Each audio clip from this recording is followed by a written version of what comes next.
Guruvayur ക്ഷേത്രക്കുളത്തിൽ reels ചിത്രീകരിച്ചയിടത്ത് നാളെ ശുദ്ധികർമ്മങ്ങൾ നടത്തും. കഴിഞ്ഞ ദിവസം അഹിന്ദുക്കൾക്ക് വിലക്കുള്ള ക്ഷേത്രക്കുളത്തിൽ social media influencer Jasmin Jafar reels ചിത്രീകരിച്ചു. അതിനെ തുടർന്നാണ് ക്ഷേത്രത്തിൽ ശുദ്ധികർമ്മങ്ങൾ നടത്തുന്നത്. MS ലിഷോയ് വിവരങ്ങളുമായുണ്ട്. ലിഷോയ്, എന്താണ് ദേവസ്വം ബോർഡ് എടുത്തിരിക്കുന്ന തീരുമാനം? ഇത് അവിടെ കറക്റ്റ് നിബന്ധനകൾ ഉള്ളതാണ്. എങ്ങനെ അത് മറികടന്ന് അവിടെ പ്രവേശിക്കാനും കഴിഞ്ഞു? ഗുരുവായൂർ ക്ഷേത്രത്തിന്റെ നടപ്പന്തലിലോ പരിസരങ്ങളിലോ ഒന്നും തന്നെ റീൽസ് ചിത്രീകരിക്കാനോ അല്ലെങ്കിൽ മറ്റേതെങ്കിലും തരത്തിലുള്ള വീഡിയോ ചിത്രീകരിക്കാനോ പാടില്ല. പക്ഷേ ആ ഘട്ടത്തിലാണ് കഴിഞ്ഞ ആഴ്ച ജാസ്മിൻ ജാഫർ എന്ന സോഷ്യൽ മീഡിയ ഇൻഫ്ലുവൻസർ അവിടെ എത്തുകയും അഹിന്ദുക്കൾക്ക് പ്രവേശനം ഉള്ള ക്ഷേത്രക്കുളത്തിൽ ഇറങ്ങി റീൽസ് ചിത്രീകരിക്കുകയും ചെയ്തത്.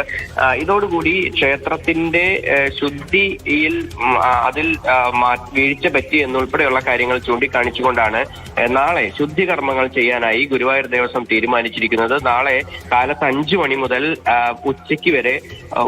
ഉച്ചവരെ ഈ ശുദ്ധികർമ്മങ്ങൾ നടത്തുമെന്നാണ് നിലവിൽ ദേവസ്വം അഡ്മിനിസ്ട്രേറ്റർ അറിയിച്ചിരിക്കുന്നത്. ഇതിന്റെ ഭാഗമായി രാവിലെ കർശനമായ നിയന്ത്രണങ്ങളുണ്ടാവും, ദർശനത്തിന് നിയന്ത്രണങ്ങളുണ്ടാകും. പുണ്യാഹ കർമ്മങ്ങൾ കഴിഞ്ഞ ശേഷം വൈകുന്നേരം മാത്രമേ ഭക്തജനങ്ങൾക്ക് ദർശനത്തിനായി നാലമ്പലത്തിനകത്തേക്ക് പ്രവേശനം ഉണ്ടായിരിക്കുകയുള്ളൂ എന്നാണ് ഇപ്പോൾ നിലവിൽ ഗുരുവായൂർ ദേവസ്വം അഡ്മിനിസ്ട്രേറ്റർ അറിയിച്ചിരിക്കുന്നത്. ക്ഷേത്രക്കുളത്തിൽ റീൽസ് ചിത്രീകരിച്ചതിനെതിരെ ദേവസ്വം പരാതിയും നൽകിയിട്ടുണ്ട്. പക്ഷേ ഇതുമായി ബന്ധപ്പെട്ട് നിയമോപദേശം തേടിയിരിക്കുകയാണ്. അതനുസരിച്ചായിരിക്കും കേസെടുക്കുന്ന നടപടികൾ ഉണ്ടെങ്കിൽ ഉണ്ടാവുക.